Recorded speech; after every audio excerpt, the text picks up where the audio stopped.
President Barack Obama has signed bipartisan legislation that will phase out the use of plastic microbeads in soaps, body washes, and other personal care products to protect our U.S. waterways. So this bill was signed this week, and it prohibits the manufacturing of products containing these plastic microbeads as of July 1st, 2017. And he's going to slowly phase out the sales of all the products that contain them. So I think this is really cool, Jose, because, you know, we talk a lot about oil spills and other environmental catastrophes, but the microbeads seem to kind of slip through the cracks, no pun intended. So what he wants to do here mainly is protect the fish and the wildlife that ingest these tiny little microbeads. And just for anyone who doesn't know what a microbead is, most of them are made out of plastic, and according to the National Oceanic and Atmospheric Administration, they define it as any particle that is 5 millimeters or smaller. So these are all those little tiny little balls that you find, whether it's in hand soap, body wash, face wash. Mostly you feel it in face wash when you know you're rubbing your face and you feel those little things. It's like people are like, oh, it must be working because I feel these little things on my face. It's bullshit. They put it in there so that you think that it's really exfoliating your skin, but in reality it's not. So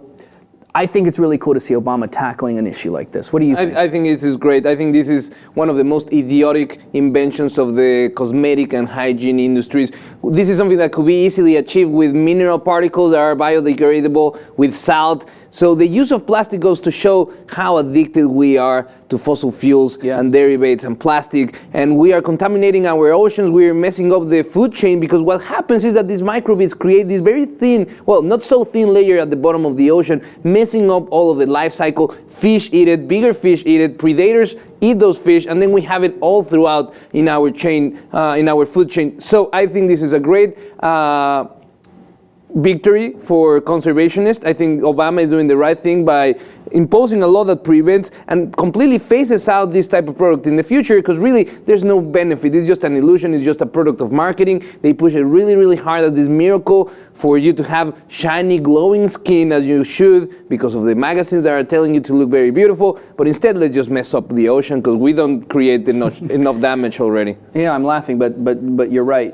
You know, and it's one of those things that, you know, we're all guilty of playing our little part in this, because, you know, like palm oil, for example, which causes huge environmental damages. You know, these beads are found in everything: toothpaste, hand soap, everything. I mean, I already gave you guys a list, so it's really hard to stay away from these things. Correct. And you know, for everyone out there who's saying, well, oh man, you know, we got ISIS who's taken over the world, all these problems, and Obama's waging war on face washes. Well, to be honest with you, according to that very same administration, the damages caused $13 billion a year in environmental damages. So that's a lot of money, whether it's talking about cleaning, restoration, conservation of animals. So this stuff, you know, like you said, it never goes away. You know, these tiny particles, since they're made of plastic, they really don't deteriorate. So it's not just the ocean; they're in rivers and lakes as well. So I really think it's important that we tackle issues like this, even though they're, you know, not spoken of very often in the media. So I think it's important before our face wash ends up in our sushi. Thanks, Obama.